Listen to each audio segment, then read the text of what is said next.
Hello, YouTubers, friends, compatriots, bootlicker, shills, debts, lacers, peasants, vassals, meats, ex-minions. I'm Useful Idiot, welcome. And let's go back to Egypt by way of Israel in a way.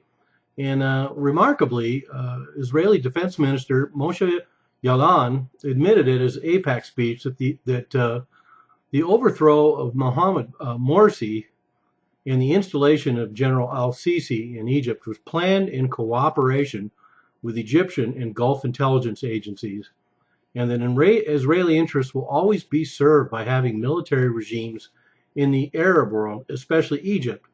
And it's actually pretty shocking that he would come out and say this in public, but I guess it's a pretty good crowd at AIPAC for that sort of talk. But he says specifically, quote, "We decided to allow General Al-Sisi to take over power by mobilizing the army in order to become president," unquote. That's pretty shocking, and it really says something that an Israeli official can speak before an American lobbyist group and say this kind of stuff, and there's no repercussions. And I wish more people would pay attention to things like this, because that's pretty shocking. It's an admission that Israel had everything to do with the regime change in Egypt, and they probably had something to do with the regime change removing Mubarak before that. And just remarkable, particularly in light of when you look at the relationship between Egypt and Israel, and the relationship between Israel and Syria, both Arab nations who at one point were part of aggressive moves and wars with Israel in the past. And yet the way Egypt has turned out is just being a good friend to Israel.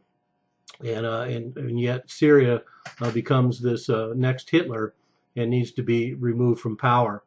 And also just the striking similarities as well. The fact that Egypt had this so-called Arab Spring uprising, and then we also had this rebellion in Syria. And yet we've ended up with these two diametrically opposed results in Egypt and Syria, but pretty staggering. And then for this Israeli defense minister, who obviously knows what he's talking about, saying that they decided to allow Al-Sisi to take power and let him use the military to bring him to power.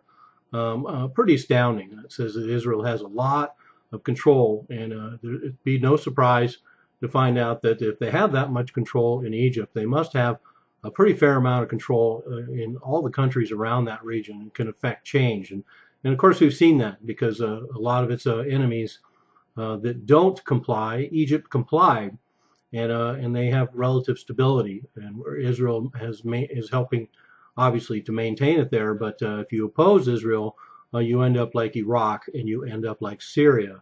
I'm a useful idiot. Don't you be one too.